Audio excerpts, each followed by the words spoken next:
All right, welcome everybody to the peer review feedback. How are we gonna start? Does somebody want to start? I think we have to start by introducing ourselves, right? Oh yeah, she said that. I'm Diane Barton. Kenny Jackson. I knew that was gonna happen. Stephanie Harrell. Kayla. So I'll start. I will say I think I found task 1, prompt 1, probably the hardest thing that we've done this semester. Yes, it was taxing just to try to put together everything, because I feel like that was something that I think just being in the school and knowing the prompts so well, I think that was something that I'm going to feel so much more comfortable with task 2, just being able to talk about my specific situation. Yeah, and now seeing task 2, how that like relates back to task 1, like it makes sense now. But then that task 1 prompt 1 was just very daunting. Yes. It was very research intensive. I think and reading, to me, I got a little frustrated when I was doing the research because so much of the research quoted other research that I had done. I found that too. And yeah, when I was reading through and doing the peer reviews for class, I did notice that even for some of the references that were cited in other papers, were things that I was like, oh, okay. It kind of pulled together some of the items that I had a disconnect for. Yeah. So reading everybody else's. But yeah, the research of it was, because you think you know what good professional development is and what you need, and then when you really start getting into it, it's like, okay, this makes sense. Or for me, what was especially interesting was the teacher evaluation part. You know, because we're so focused, I feel like, on the whole value added model that we have from EVOS in North Carolina. And the research I read, at least, went in to talk about how there's some validity in it, but there's a lot of issues with the value added models. But really getting into the classrooms and observing teachers and providing feedback for teachers does a lot more for teachers on a lot of levels than the value added models do. Yeah, I agree I found that a lot too. I found that something that I quoted in my paper talked about, you know, that only gives you one aspect of the teacher, what they're doing. Right. That determines their whole, you know, effectiveness. Just, you know, through 3 observations, you're supposed to know the effectiveness of a teacher, and to me that just is very, very narrow. I feel like teaching is such a profession of gray areas, man. Yeah. It's like there's so many different variables and factors and components and moving parts to this one snapshot. And everything, standardized testing, the evaluations, like everything, and being able to prove that someone's effective in their role or should be moved in their role or whatever.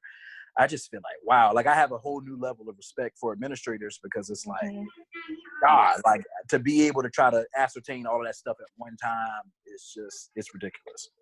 Yeah, I agree. I had the same thing too, because looking at the walkthrough feedback from my school, they don't use a checklist, but what they do is this program called Whetstone, and your feedback is in the form of narrative. So looking at it, sometimes it is scary. Because I look at mine, and there are aspects of it where it is really scary, and where the leaders frame the feedback in such a way it does not like you're terrible at your job, and where the action steps and all that that they give, like Kenny says, I have a whole level of respect for them. It's new.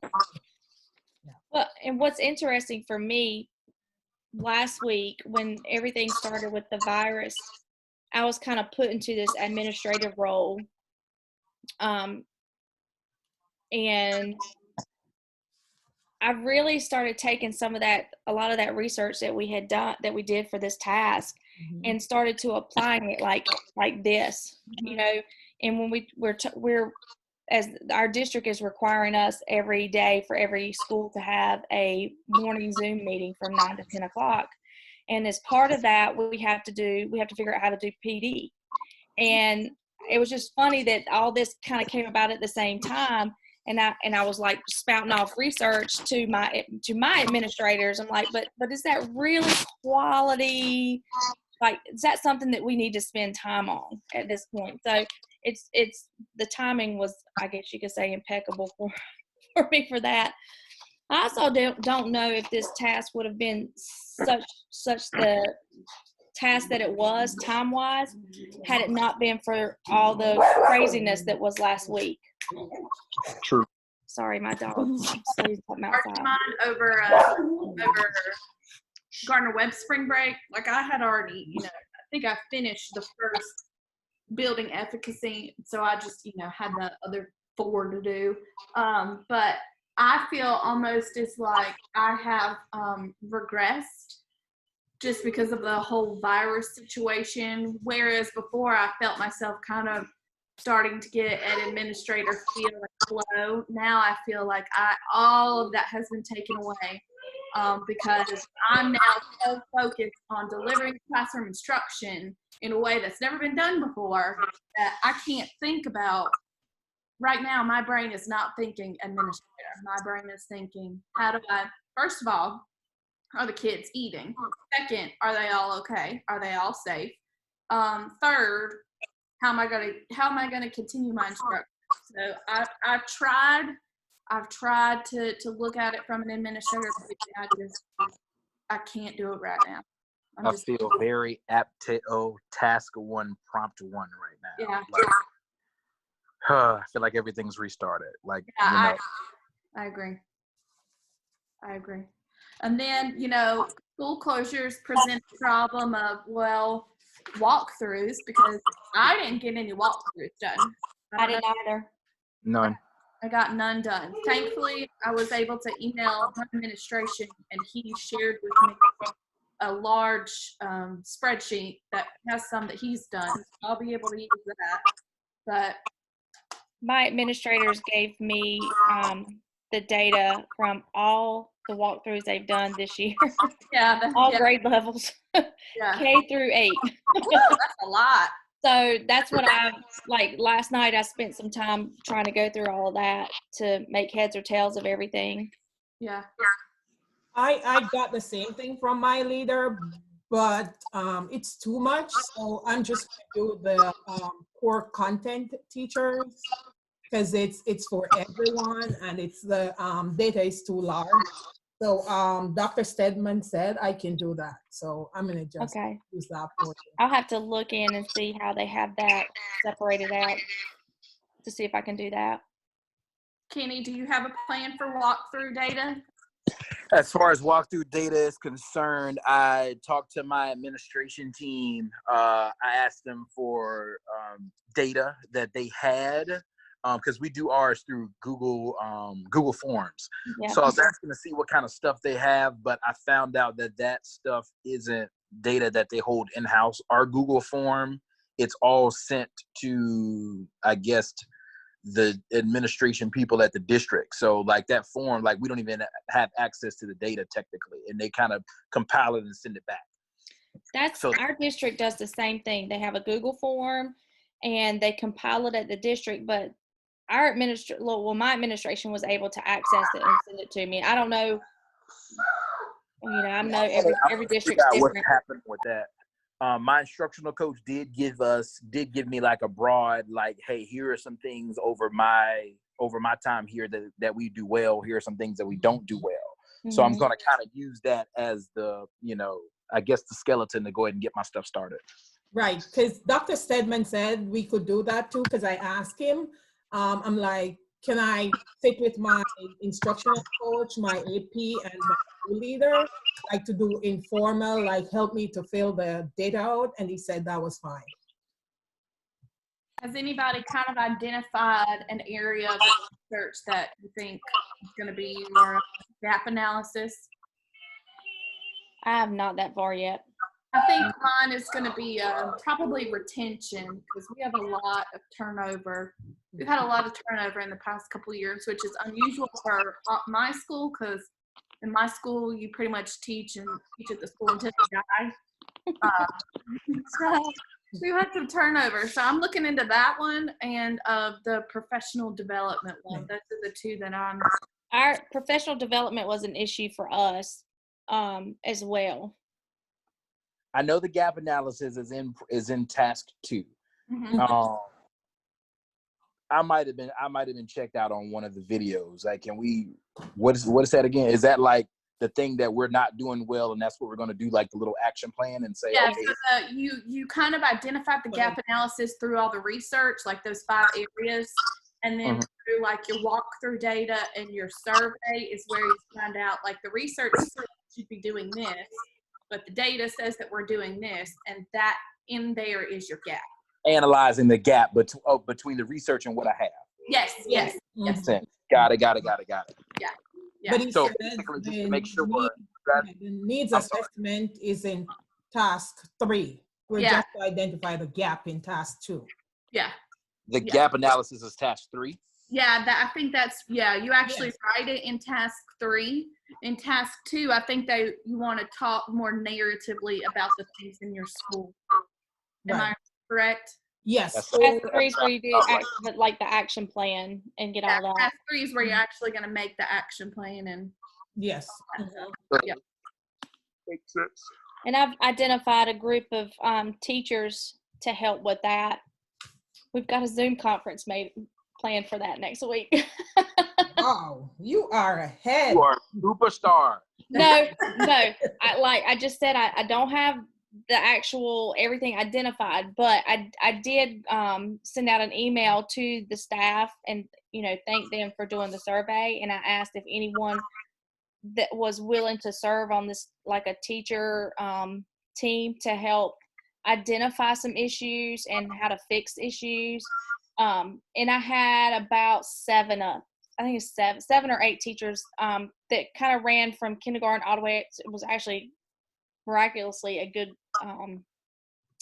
spread of teachers have offered to do that. So we just went ahead and set a time, because that's what we do now. We Zoom. It's our new normal. Yeah.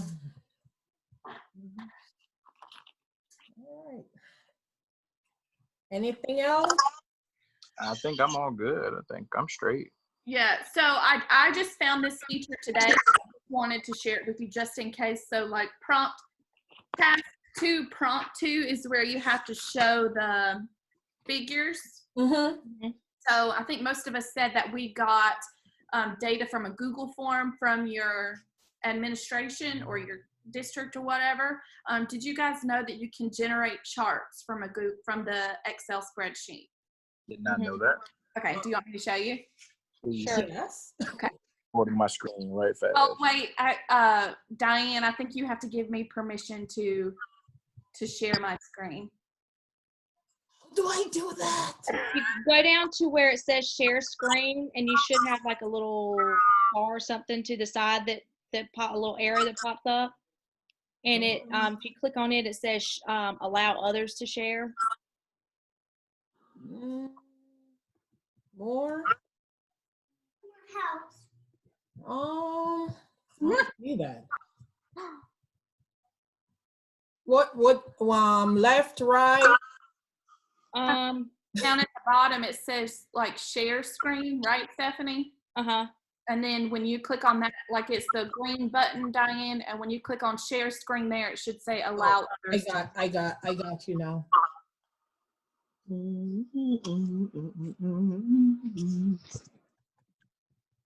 Come on, where's this? Share screen. Oh, yes. And then I click on, that's it, share? Okay. There we go. Sharing your screen. You got it? Okay, I think that shared your screen. If you can't figure it out, I can take some screenshots and send it to you. But Yeah, just drop them in our chat if that's Okay. yeah, I could do that. I could do that. All right. Yeah. So basically, if you look, if you're looking at like a Google form, I'm just gonna take a quick screenshot. There's a button that has like a chart button, and when you highlight like the area that you want and take a like a column or whatever, when you click on that, it automatically like puts.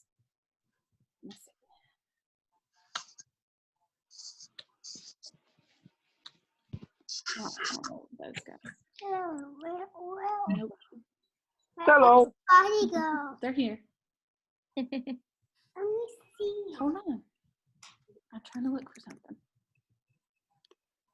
I didn't mean to take up so much time with this, but that was a really useful feature that I found, so that you're not trying to go to some external source to build all these graphics. Hello. Hold on now. On this phone. Okay. That will be extremely useful because my entire survey is Google Forms, so that's gonna be Yeah, and it's super easy. Like I just happened to click on it, and I was like, "Oh man!" All right, here we go. I just put it in the chat. So if you open that screenshot, that little bar that looks like a bar graph right there. Uh-huh. You click on that and then like highlight your column and click on the one. It's got a box and there's a bar, like a bar graph in there. And then it brings you up something that looks like this. And if you see where it says chart type, you can change it to all kinds of charts and all kinds of stuff. So that was a really useful feature that I found that I wanted to make sure I shared with you, because that's going to make that turning that data into graphics a little easier. Did everybody see that? Mm-hmm. Yes, I got it. Kenny, did you see that? no, I haven't seen it. It's probably just gonna come after I'm off the Zoom. Okay, well, if you need Yeah. me to email you that screenshot, just let me know, because that Heard that. was super. I've already got all my data screenshotted now. All I have to do is go in and write the thing. So Oh, don't worry. I'm definitely gonna jump in the chat and whine if I have an issue. all right. All right. All right, everybody. Thanks for allowing me to be the Zoom captain. Absolutely. So does this mean I'm Zoom captain for case study 2? Is that what's Yes. happening? Yes, Kenny. Rats. Okay. Get ready. All right. Sounds good. We'll talk it out and I'll send out the Zoom stuff. All right. I'll send the Y'all link have a good to you all. weekend. Guys, Bye. bye. Everybody. I said bye to our friends.